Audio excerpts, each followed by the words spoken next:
What just happened? The Colorado Buffaloes, they blow out Delaware, but it wasn't at all what we expected. Let's talk about it.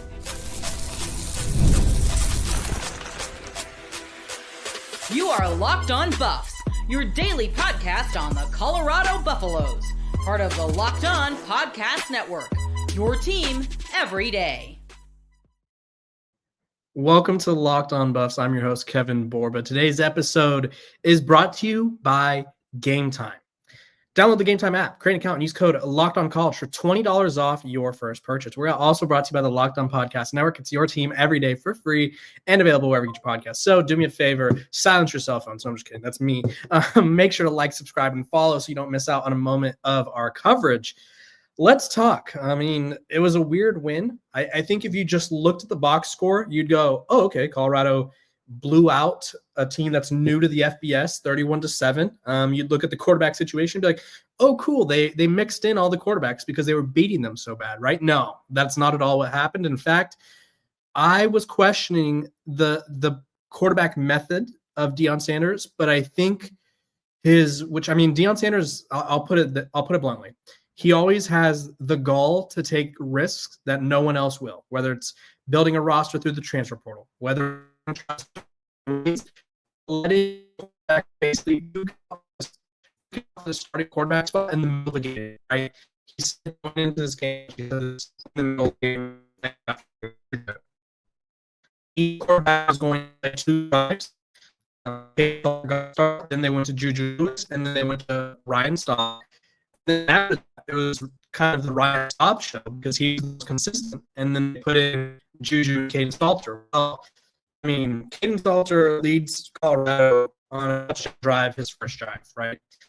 Uses his base, and it's like, cool. Like, he understands what was going wrong last week, right? 12-play, 87 drive, ends in him diving across the pylon for a touchdown. It was really cool, right? It was like, awesome. Colorado forces a punt, a turnover on downs, against Delaware an next drive for Caden Salter.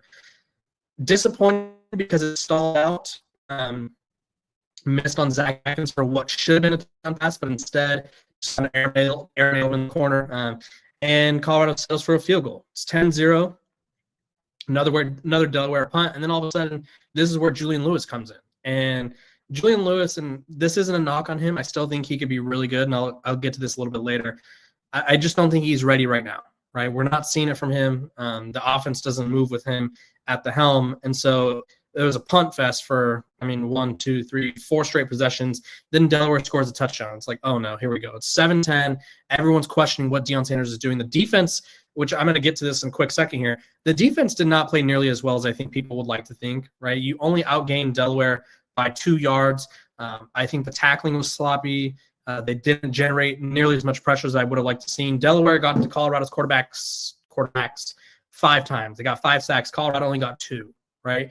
And a lot of that is Delaware's quarterback was doing a really good job of getting the ball out really quickly. That being said, I think there was some moments where I would have liked to see an improved or better pass rush. Colorado didn't really force any turnovers in the first half.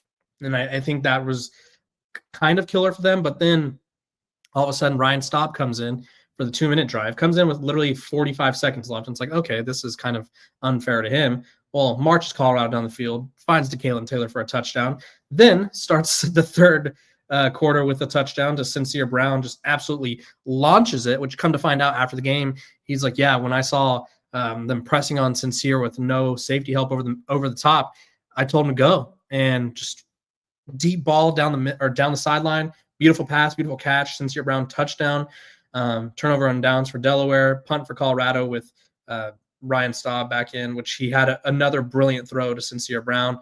Then they get another touchdown, right? He comes in, leads them on another touchdown drive. Granted, Delaware helped out with a penalty. But all in all, I don't think if you're Colorado, you walked away from this game with a lot of answers defensively. Like I said, Delaware 396 yards to Colorado's 398. Delaware's averaging 8.7 yards per pass, only 1 interception thrown. There was a lot of opportunities for them. Rushing-wise, Delaware only had 84 yards rushing, but it was the way that they were running the ball. You could tell that they didn't really fear Colorado's defense that much. I'm going to be honest, right? They just were like, I think they just had to throw the ball because they were down by so much. But when Delaware was running the ball at times, they were breaking tackles. When there was guys in open space, Colorado was whiffing nonstop. Penalty-wise, Colorado's 4 penalties for 40 yards. Most of their penalties came in the second half. And most of them were on the offense when Caden Salter was in. And I hate reading into it too much, and I don't know if it was just a change in cadence or maybe miscommunications. But when Caden Salter was in the offense, when he was in, I guess in the second half, the offense was not operating as efficiently as it was with Ryan Staub. And so if you're Colorado, what are your takeaways from this game? Well, I think for one, you have somewhat of an answer at quarterback. I don't think you had the rushing performance you would have liked against this Delaware team, right? I assumed Colorado would be more physical. I think they played better in the loss to Georgia Tech than they did in this win against Delaware. Simeon Price led the way, 9 carries for 55 yards, 6.1 yards per carry, a long of 24. DeKalen Taylor got 7 carries for 48 yards. And then Micah Welch had 7 for 14, right? Caden Salter also had 9 rushes for 25 yards. And it's one of those things where I thought the run game would be more impactful. I thought they would sort of just be able to shove it down Delaware's throats, and that's not what happened. It was honestly Colorado's offense looked anemic until Ryan Staub came in. And receiving wise, Sincere Brown, I think, was the first time this year that we've seen a Colorado receiver. Granted, it's been 2 games, so take that with a grain of salt. But yards after the catch, monster, right? Joseph Williams wasn't really a yards after the catch guy. DeKalen Taylor is. Isaiah Harge had a couple nice moments, but we're just not seeing it from Draylon Miller. He didn't play that well. He had 1 catch for a yard. Hakeem Williams had a catch for 5 yards. Zach Atkins had 1 for 7. I do think that there's going to be more Zach Atkins features as whoever plays quarterback. I think it's going to be Ryan Staub. After the game, Deion Sanders said, "I saw what you guys saw at quarterback." He says he has a plan. He's probably not going to share that plan. Is another thing he said. So if you're Colorado, you're heading into next week because, believe it or not, Big 12 play starts already. You're playing at Houston. It's going to be a very, very toxic environment. It's going to be a very, not toxic, I guess, hard environment. I mean, it could be toxic, I guess. I don't know. But it's going to be a hostile environment is what I was looking for. Houston looks decent, right? They have Connor Weigman, he's okay. I don't love Connor Weigman. Houston's currently up 7-0 on Rice in the third quarter, or 7-3, excuse me. So Colorado should beat Houston. That being said, if they don't buck up on the defensive line, they don't continue to run the ball, and they don't figure out their quarterback situation, Big 12 play is going to be difficult, right? I think that's the hard part. It's like, yes, you won, excuse me. But are we proud of this win, right?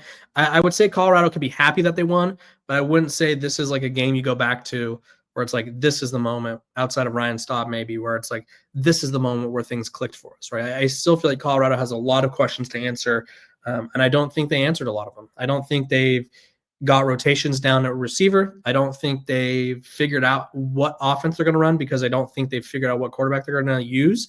I think Ryan Staub may have helped solve those latter 2 problems. But, I mean, if I see another bubble screen or swing route to the running back that is just – I might. I don't even know. I don't want to say something dramatic and be insensitive, but I hate the bubble screen, right? I think Caden Salter got bailed out on 2 bubble screens early in the game, right? I think it was Sincere Brown whiffs on a block, and all of a sudden the ball ends up in his hands.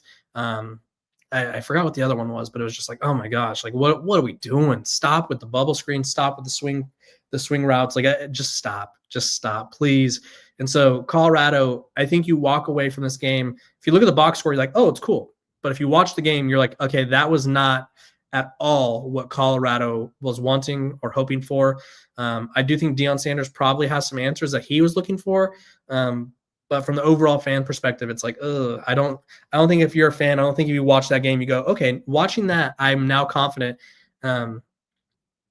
I'm now confident that Colorado is going to make a run in the Big 12, right? I did not walk away from this game with that thought, right? I walked away from this game going, okay, I probably wished, if I was Colorado, I probably wish Wyoming was next week instead of Houston. But yeah, I don't know. The stretch in October when they play TCU, Iowa State, Utah, that's going to be a tough stretch for Colorado. So they have some time to figure it out before then. I don't think Houston is that good. I think Houston's a solid team, but I don't think they're that good. but definitely not the performance I was expecting from Colorado today. Delaware, hats off to them. They didn't give up. They put in a good fight. They stuck to what they're good at. And if you're Colorado, I think you got some questions to answer. We'll just put it that way. When we come back, I'm going to dive into the quarterback situation, what I think should happen, and how I think things unfolded today.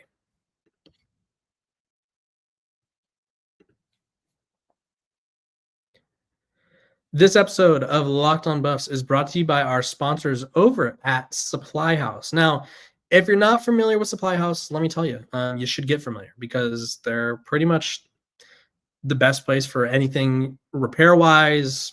They have it all, right? You can order today and see parts on your doorstep tomorrow. Over 280,000 plumbing, HVAC, and electrical items from the most trusted brands in the business. Their real-time inventory, honest lead times keep you from punting projects, while their industry-leading customer service always has your blind side covered.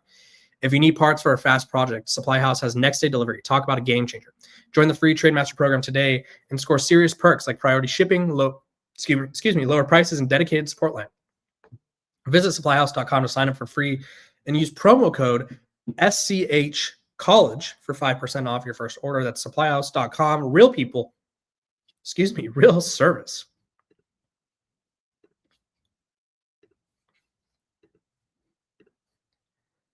This episode of Locked On Buffs, it's also brought to you by our sponsors over at Game Time.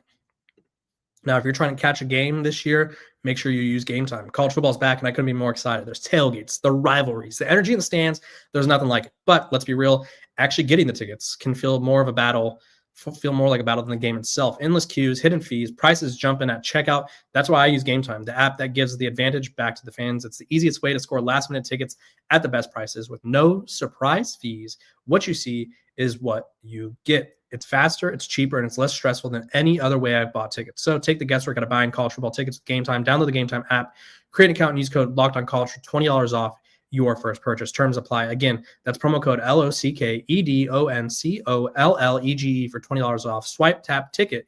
Go download Game Time today.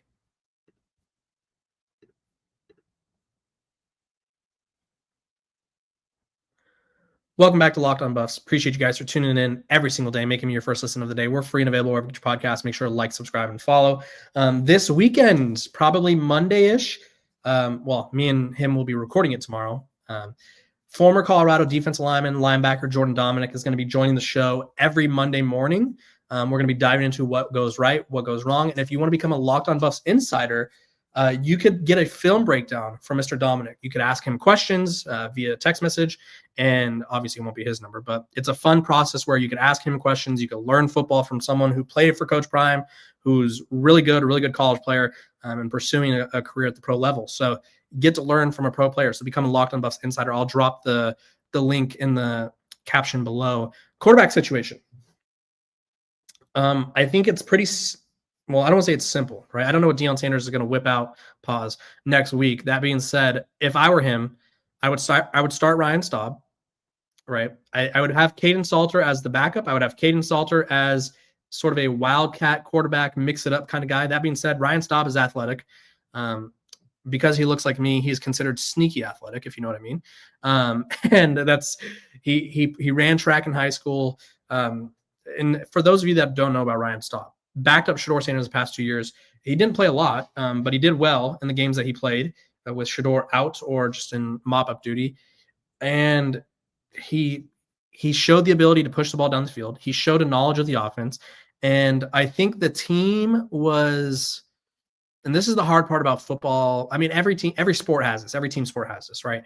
Where I think the players answer the questions themselves, right? And if you watched how the players reacted when Ryan Staub was dishing and diming down the field, I think the players are telling you who their quarterback is, right? And that's no knock on Caden Salter. I don't think Caden Salter is what Colorado was hoping, right? I think you use him as a backup. I think you shelve Julian Lewis, right? I think Julian Lewis now has a weird situation for him because honestly, I think in his eyes, he probably figured he'd sit for a year and then he would take over next year. Well, if Ryan Staub takes over and he's as good as if Ryan Staub plays well and can sort of establish himself as a starter, then Julian Lewis finds himself sitting on the bench for a couple of years, right? And I don't know if that's what he signed up for, obviously, because he skipped his last year of high school.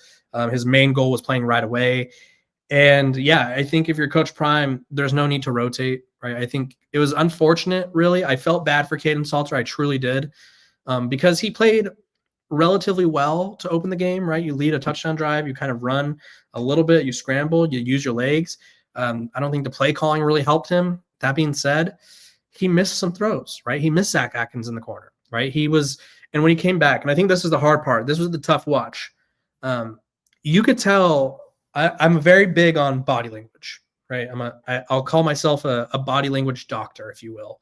I have a PhD in sort of understanding, and I don't think this required a PhD, but I feel like I have a PhD in understanding what is going through the minds of athletes at times. And when Kaden Salter came in the second half, after Ryan Staub had pretty much just became America's sweetheart, you could see after every play, you could see it during the plays, right? He's scrambling around. He's holding onto the ball, indecisive. There's guys open downfield, but he's running around. He was in his head, and you could just see it happening. And then he gets sacked or misses the throw or whatever happens, and then his shoulders just slouch, right? You could see in live action, Kaden Salter sort of every time something bad would happen, you could just see him go, yeah, I'm not the starter anymore. Like, you could watch that taking place, and it was tough, right? You feel for the guy because I don't want to say he took a chance transferring here because, Colorado gave him the opportunities. I'm not going to pretend that Kaden Salter didn't have the opportunities,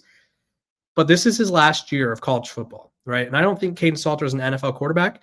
I don't even know if Kaden Salter is a quarterback at the next level, right? He's athletic enough to where maybe they go, hey, maybe you try wide receiver. Maybe you try running back. Like, I hate to be that guy where it's like flip positions because you're athletic, but you're not a good thrower. But we saw it with Montana State quarterback Tommy Mellott. He switched to receiver. We've seen it in years past where it's just like, I think Malik Cunningham was another guy where it's just like, if you're not that efficient of a quarterback in college, it doesn't get easier at the next level. And Evan Prater was a guy who at Cincinnati was a blue chip quarterback that ended up moving to receiver. Nick Nash, the Triple Crown winner receiver last year for San Jose State, he was a quarterback. Right. I don't know if anyone remembers that. He was a quarterback, played receiver. And I don't know if Kaden Salter has any interest. I don't know if it would be a good move for him. But I think for Kaden Salter, I feel bad for him. I really do. The human element is something that I don't think we as spectators / fans / media members always consider.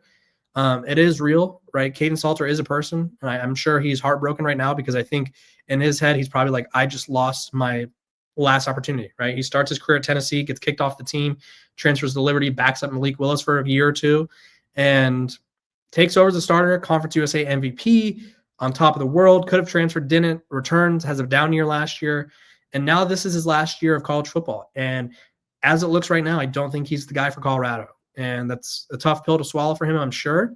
But that's just the way things go. It's tough, right? It's life. Not everything goes our way. For Julian Lewis, I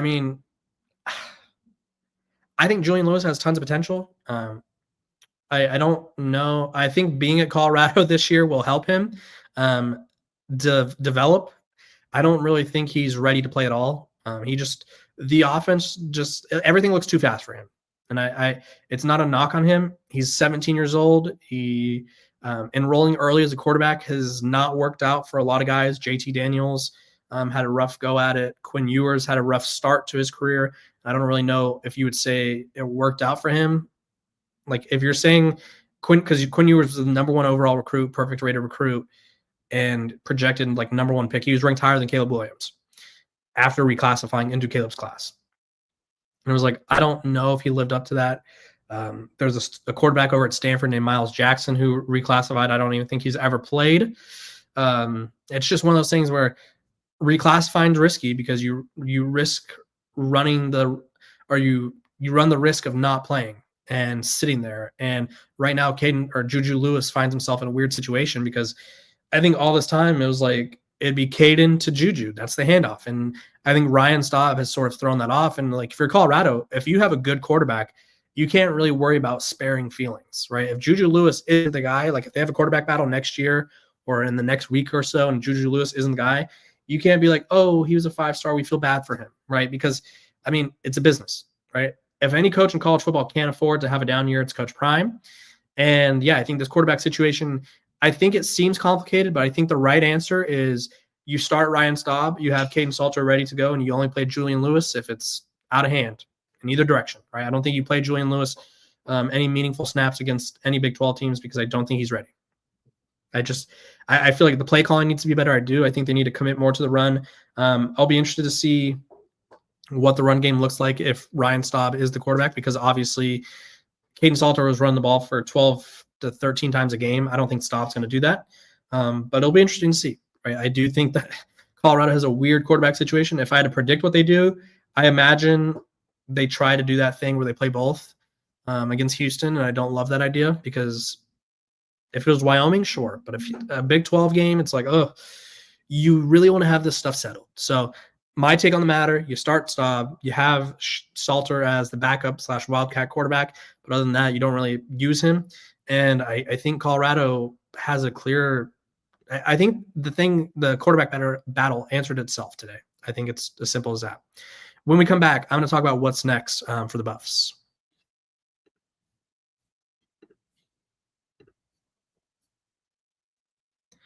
This episode of Locked On Buffs is brought to you by the Game Cap.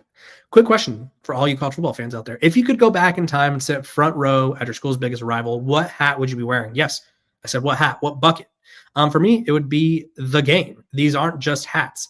They're the same vintage style hats fans wore back in the 80s and 90s. And guess what? They're still going for the same price they did back then. When you use code Locked On, you'll get a vintage hat for $16.99. Head to thegamecaps.com.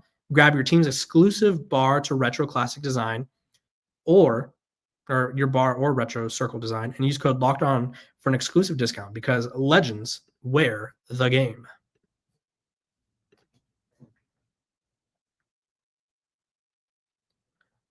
Welcome back to Locked On Buffs. Appreciate you guys for tuning in, making me your first listen of the day. We're free and available wherever you get your podcast. Make sure to like, subscribe, follow so you don't miss out on a moment of our coverage. Let's talk about what's next for Colorado. For starters, they have a quarterback battle to settle. I don't think it'll be announced. I really don't. Deion Sanders has been pretty close to the vest about everything lately, position-wise at least. I guess he's always been like that. But they have a quarterback battle to settle. They're going to head to Houston for their first road game of the year. Houston is I think a middle-of-the-pack Big 12 team right now. They're beating Rice 14-3 in the third quarter. I don't think they're that good, if I'm being completely honest. That being said, I think Houston is a team that could beat Colorado. It's a road game. Game's going to be played at TDECU Stadium in Houston. I'm sure there's a shorter name that I'm not aware of for that. 93 degrees. It's going to be toasty. It's going to be humid. And I think Houston is going to be looking to make a statement. I think everyone that plays Colorado is looking to make a statement. But, oh, gosh, like if you're Colorado, you're hoping your defense line figures itself out a little bit more. You hope the defense sort of figures things out in the front seven. I think offensively you need to tailor your offense to whoever's at quarterback because at the end of the day it was Delaware, but still some guys look better than others, and it's a simple fact. So Colorado has an interesting matchup with Houston. Next week, I'll make sure to keep you guys covered every step of the way. Make sure to tune in, become an insider with the Locked On Buffs podcast, so that way you could see our film breakdown with me and former Colorado player Jordan Dominic. You could ask us questions. Appreciate all the support that you guys give us, and I will see you guys on Monday. Hope all of you have a great and safe weekend.